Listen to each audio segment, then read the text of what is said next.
Hello दोस्तों, नमस्कार। बहुत स्वागत है आपका एग्जाम गुरुजी चैनल के डेली करंट अफेयर्स के वीडियो में। आज 10 नवंबर 2020 है और आज के वीडियो की पीडीएफ डाउनलोड करना मत भूलिएगा।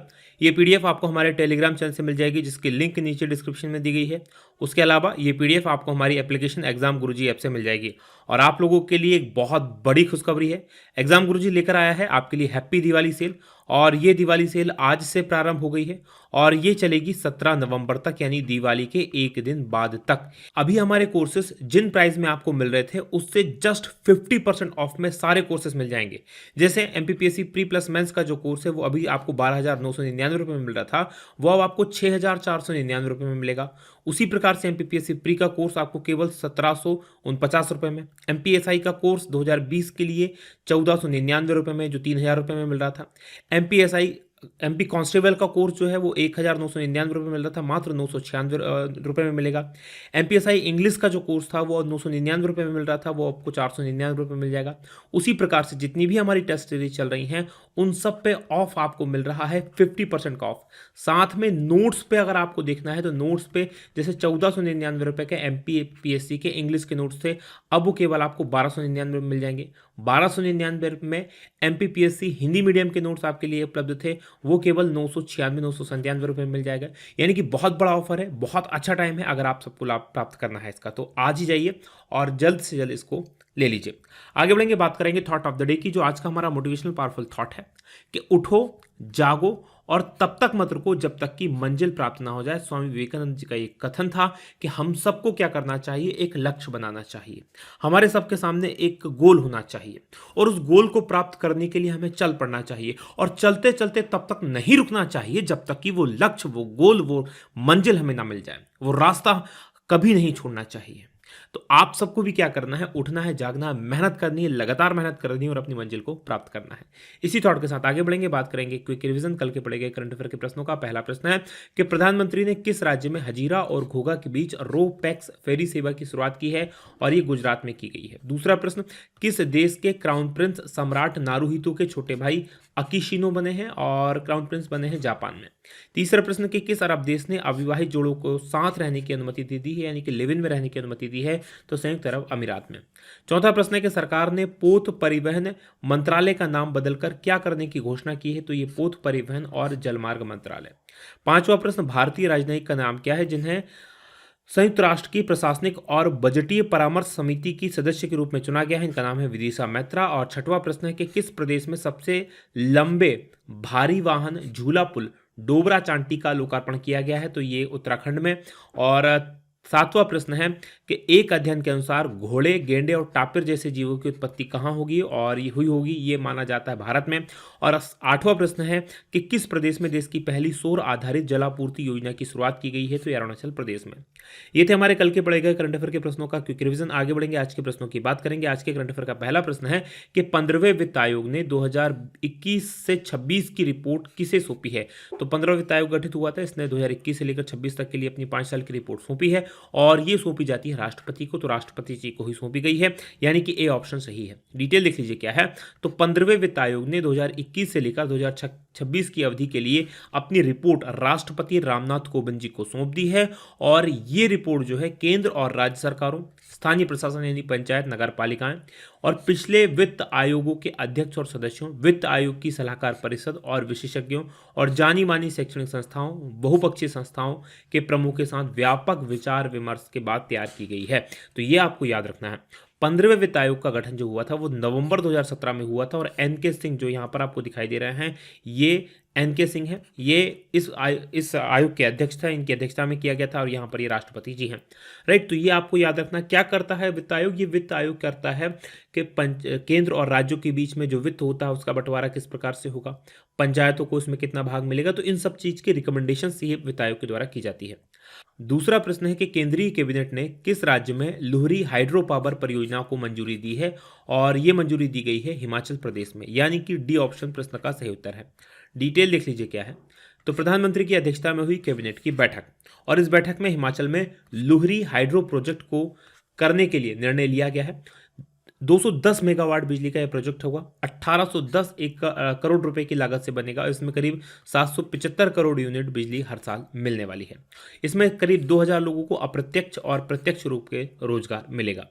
बात करेंगे पिछले करंट अफेयर की हिमाचल प्रदेश से संबंधित, तो हिमाचल प्रदेश की जो लाहौल घाटी है वहां पर हींग की खेती के लिए हिमालयन वायरोसोर्स टेक्नोलॉजी की वैज्ञानिक और औद्योगिक अनुसंधान परिषद ने कार्य शुरू किया है, यानी कि लाहौल घाटी हिमाचल प्रदेश में हींग की खेती की जाएगी। प्रधानमंत्री ने हिमाचल प्रदेश के रोहतांग में अटल सुरंग को राष्ट्र को समर्पित किया और नई राष्ट्रीय शिक्षा नीति लागू करने वाला हिमाचल प्रदेश देश का पहला राज्य बना है। बात तीसरे प्रश्न की होगी कि राष्ट्रीय विधिक सेवा दिवस कब मनाया जाता है, तो ये जो है 9 नवंबर को मनाया जाता है। बी ऑप्शन प्रश्न का सही उत्तर है। डिटेल देख लीजिए क्या है। तो भारत में 9 नवंबर को सभी विधिक सेवा प्राधिकारियों द्वारा राष्ट्रीय विधिक सेवा दिवस के रूप में मनाया जाता है और इसे विधिक सेवा प्राधिकरण अधिनियम 1987 को लागू करने के लिए मनाया जाता है, जो कि लागू हुआ था 9 नवंबर 1995 को, राइट। और इसीलिए इस दिवस को मनाया जाता है। इस दिवस को मनाने का उद्देश्य यह है कि समाज का जो कमजोर वर्ग है, जिसके पास पैसा नहीं है, जिसके पास आर्थिक रूप से मजबूती नहीं है, उसको निःशुल्क और प्रवीण कानूनी सेवाएं मिल सके, यानी कि वो पैसे के अभाव में उसको न्याय से वंचित ना रहे। हालांकि सच्चाई सबको पता है क्या है और क्या नहीं है। बात करेंगे चौथे प्रश्न की कि विश्व विज्ञान दिवस कब मनाया जाता है, तो विश्व विज्ञान दिवस जो मनाया जाता है 10 नवंबर को मनाया जाता है, यानी कि आज मनाया जा रहा है। सी ऑप्शन प्रश्न का सही उत्तर है। डिटेल देख लीजिए क्या है। तो हर साल 10 नवंबर को दुनिया के कई देशों में शांति और विकास के लिए विश्व विज्ञान दिवस मनाया जाता है और इस दिवस को वर्ष 1999 में बूडापेस्ट में संयुक्त रूप से अंतर्राष्ट्रीय विज्ञान परिषद और यूनेस्को द्वारा विज्ञान पर विभिन्न सम्मेलनों के अनुसरण में मनाया गया। तो ये आपको याद रखना है कब मनाया गया था, 1999 में बूडापेस्ट में। भारत में राष्ट्रीय विज्ञान दिवस कब मनाया जाता है, तो हर साल 28 फरवरी को डॉक्टर सीवी रमन, जो कि जिनको नोबेल पुरस्कार मिला था, तो उनके जन्म दिवस के उपलक्ष्य में भारत में मनाया जाता है। बात करेंगे पांचवें प्रश्न की कि किस राज्य में परिवर्तनम योजना का शुभारंभ किया गया है, तो परिवर्तनम योजना ये शुभारंभ की गई है केरल में, यानी कि ए ऑप्शन प्रश्न का सही उत्तर है। क्या है ये योजना और किससे संबंधित है, तो केरल सरकार ने मछली पकड़ने वाला जो समुदाय है उसकी आजीविका में सुधार के लिए एक योजना शुरू की है। नाम है परिवर्तनम और ये पर्यावरणीय कार्यक्रम की शुरुआत की गई है और इस योजना का उद्देश्य है कि समुद्र तट के किनारे युवाओं के आजीविका कौशल, यानी कि उनको मछली पकड़ने का जो कौशल है उसमें सुधार किया जाए और मछुआरा समुदाय का सामाजिक आर्थिक उत्थान हो। केंद्र सरकार का एक केंद्रीय मत्स्य प्रौद्योगिकी संस्थान है। इसकी गुणवत्ता सुनिश्चित करने के लिए मछली खरीद और प्रसंस्करण की भी निगरानी करेगा, यानी कि मछलियां जो पकड़ी जाएंगी उनकी गुणवत्ता कैसी, उन सब चीज़ों के ऊपर नजर रखने का काम ये केंद्रीय मत्स्य प्रौद्योगिकी संस्थान करेगा। बात करेंगे केरल की, तो केरल देख लीजिए मैप में कहाँ पर है, ये दक्षिण भारत का राज्य है केरल। इसके इस तरफ देखेंगे तो ये कर्नाटक है और इस तरफ देखेंगे तमिलनाडु है। राजधानी तिरुवनंतपुरम है, मुख्यमंत्री पी विजयन है, राज्यपाल आरिफ मोहम्मद खान है। लोकसभा की 20 सीटें हैं, राज्यसभा की 9 सीटें हैं, विधानसभा की यहाँ पर 141 सीटें हैं। बात करें राष्ट्रीय उद्यानों की, तो प्रमुख राष्ट्रीय उद्यानों में एराविकुलम नेशनल पार्क यहाँ पर है, साइलेंट वैली नेशनल पार्क है, पेरियार नेशनल पार्क है, अनाईमुडी 16 नेशनल पार्क है और माथी केतान 16 नेशनल पार्क है। प्रमुख बांधों में इडुक्की बांध है जो कि पेरियार नदी पर है और पिची बांध है जो कि मनाली नदी पर है। बात पिछले करंट अफेयर की केरल से संबंधित करें तो केंद्रीय पर्यटन मंत्री प्रहलाद सिंह पटेल ने प्रसाद योजना के तहत केरल का गुरुवायूर में पर्यटन सुविधा केंद्र का उद्घाटन किया। दूसरा, केरल में भारत की पहली सौर ऊर्जा से संचालित होने वाली ट्रेन का उद्घाटन हुआ। केरल ने सब्जियों के लिए आधार मूल्य निर्धारित कर दिया कि जिसकी उसकी लागत होगी उसका 20% ज़्यादा कम से कम दिया जाएगा। केरल पूरी तरह से डिजिटल हाईटेक क्लासरूम वाला भारत का पहला राज्य बना है। बात करेंगे छठवें प्रश्न की कि एनजीटी ने, यानी कि नेशनल ग्रीन ट्रिब्यूनल ने कहाँ पटाखों की बिक्री और इस्तेमाल पर पूर्ण प्रतिबंध लगाया है, और यह प्रतिबंध लगाया गया है दिल्ली एनसीआर में, यानी कि बी ऑप्शन प्रश्न का सही उत्तर है। डिटेल देख लीजिए क्या है कि नेशनल ग्रीन ट्रिब्यूनल यानी कि एनजीटी ने दिल्ली एनसीआर के क्षेत्र में 9 नवंबर से 30 नवंबर तक पटाखों की बिक्री और इस्तेमाल पर पूर्ण प्रतिबंध लगा दिया है और प्रतिबंध उन शहरों और कस्बों में लागू होगा जहां वायु की जो गुणवत्ता है वो खराब श्रेणी की, यानी क्या किया है कि अलग अलग शहरों में अलग अलग जगह पर वायु की गुणवत्ता को नापा जाएगा और उसके अनुसार जहां पर क्वालिटी जो है वो पुअर होगी वहां पर ये पूर्ण प्रतिबंध लागू होगा। जिन शहरों में हवा की गुणवत्ता जो है मध्यम या उससे नीची है, यानी कि खराब से थोड़ी ठीक है, वहां ग्रीन पटाखे बेचे जाएंगे और उन्हें फोड़ने की अवधि भी को राज्य सरकार दिवाली, छठ, नववर्ष, क्रिसमस ईव इस प्रकार के त्योहारों के दौरान 2 घंटे तक सीमित करने के लिए निर्दिष्ट किया जा सकता है। यानी कि वहां की सरकार ये कह सकती है कि आपको जो है किन 2 घंटों में इन त्योहारों पर ये ग्रीन पटाखे चलाने हैं। बात करेंगे 7वें प्रश्न की कि सीबीआई जांच के लिए सामान्य सहमति वापस लेने वाला 8वां राज्य कौन सा बना है, और ये बना है झारखंड। यानी कि डी ऑप्शन प्रश्न का सही उत्तर है। डिटेल देख लीजिए क्या है।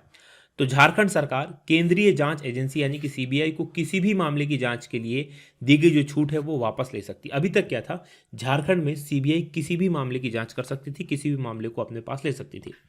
अब सीबीआई को अगर किसी मामले की जांच करना है तो उससे राज्य सरकार से उसे अनुमति लेनी होगी।